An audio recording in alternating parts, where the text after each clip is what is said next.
Sana matagpuan ko yun or nasa maling exit ako. Nakakakaba.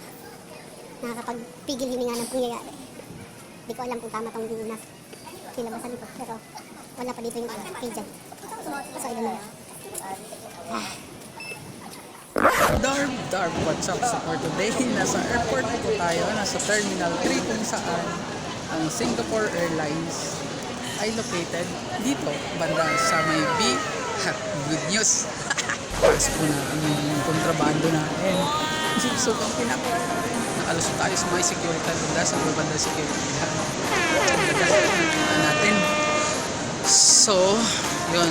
Titingnan natin ngayon din kung makakapasok tayo sa may check-in ng Singapore Airlines. So, magtatanong na din naman sila. So, hindi natin sasabihin na may ano tayo, power of gold. So, mag-aantay muna tayo ng mga ilang oras din kasi it's 2:45 pa lang at yung flight natin is ano tawag doon, mga 7 p.m. pa, 1900. Yes. So yun, maglilibot-libot muna tayo dito, mag-charging muna akong phone, maghahanap ako ng kung saan maka-charge. Yun lang. Ciao.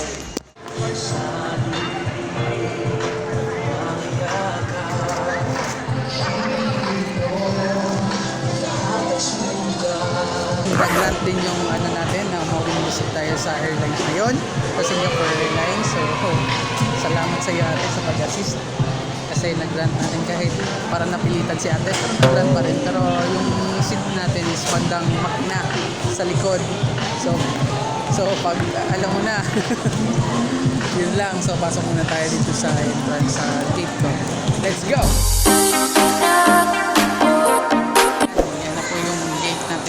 Nakapasok na tayo ngayon sa immigration. Tsaka kanina palpak kasi pumunta ako sa may domestic.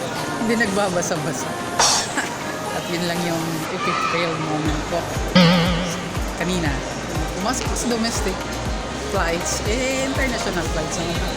Kaadikit. So, mag-aantay muna tayo. Maghahanap din muna ako ng pagkain dito kung saan ako makabili. Kasi 6 p.m. pa. PM. It's 4 or 5 pa. So, tingnan natin kung anong pwede natin gawin dito. Yeah! So, nandito tayo ngayon sa Singapore. Kung saan na-amaze ako kasi may bidet sila. Yan. May bidet sila. So then, it's working po siya. Working siya. So, i-try natin.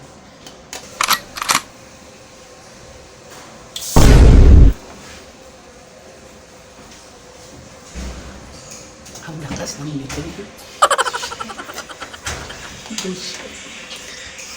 2 hours later.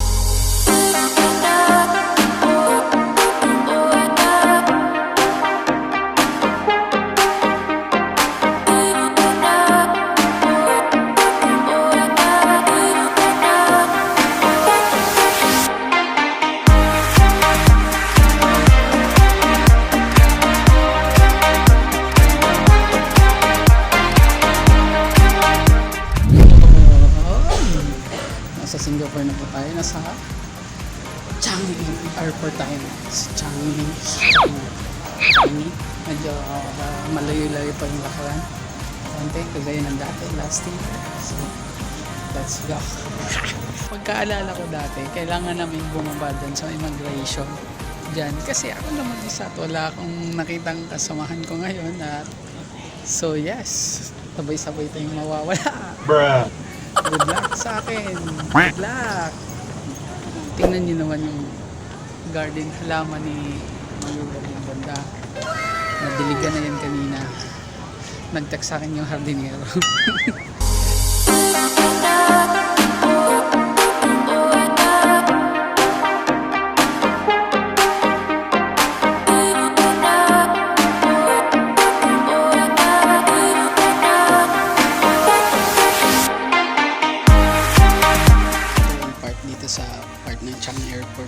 CR nila, Basta ihiyaan. Sila parang may logong lang o printed yan para iihi ka. Diyan mo iyan. Diba? Astig.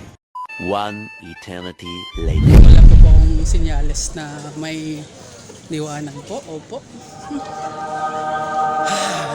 This is so thrill. Yeah.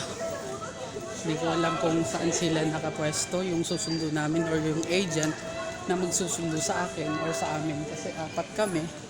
Tsaka hindi kami magkakilala.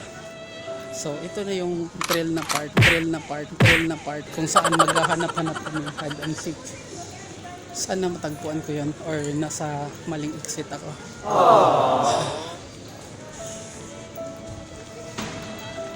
Nakakakaba. Nakakapagpigil hininga ng pangyayari. Di ko alam kung tama tong nilabasan ko. Pero wala pa dito yung agent. So ito na yun.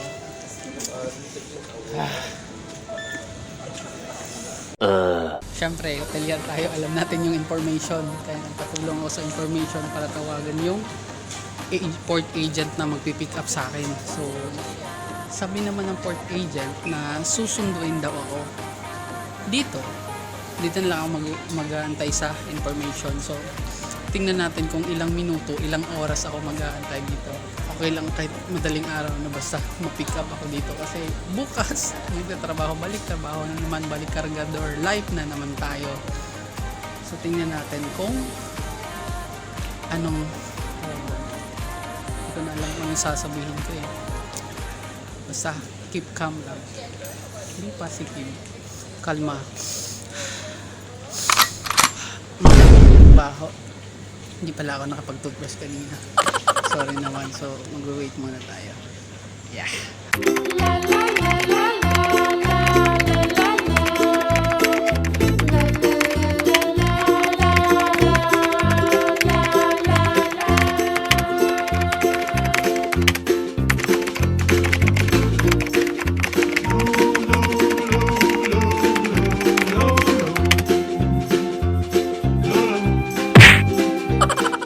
A few inches later. Nagmadali akong lumabas kanina. Naiwan ko yung luggage ko. So, pinapill up nila ako ng papers para makapasok ulit ako dito. So, ayaw ko lang kung andyan na yung agent ako. Let's go. Napaka-thrill. Yeah! Dito na yung agent namin. So, heading to sa hotel na kami. Ito yung mga kasama ko. Yan.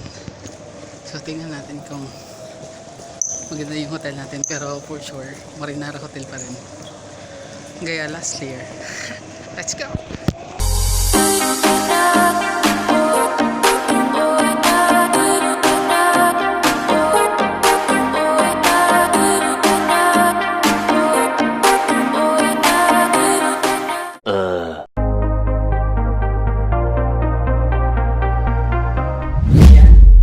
Nandito na nga tayo sa hotel ngayon. Tsaka may kasama ako sa room na dalawang taga tulog na. So pinili ko nila magsalita dito sa CR kasi tahimik. Hindi ako makakadisturb sa kanila. Tsaka yun nga yung nangyari kanina. Dumiretso ako kanina. Lumabas ako diretso na hindi ko pa nakuha yung luggage ko. Diba? Kaya ako lang kung bangag lang ba talaga, lutang moments ko yun. Tsaka isa yun. Tsaka matagal din yung port namin, agent na magpipick up sa amin. Kaya medyo natagalan kami. Mga oras na nakatating na kami dito is mga 1 na ata, 1 mahigit ng umaga. Madaling araw. Tsaka yung travel namin mga 20 minutes siguro din yun mahigit from airport punta dito sa Marinara Hotel. So bukas is pick up time namin is 7:30. So kailangan ko na matulog, mag-breakfast, saka diretso na trabaho yan. Wala nang patumpik-tumpik pa, diretso trabaho yan, trainings. Tapos pagkahapon, diretso trabaho na yan. Yeah. Probably yung tapos ng training mga habandang hapon, so mga dinner, naka-duty na kami. So maulang to sa pagkaroon og see you og mapuhon. Ching!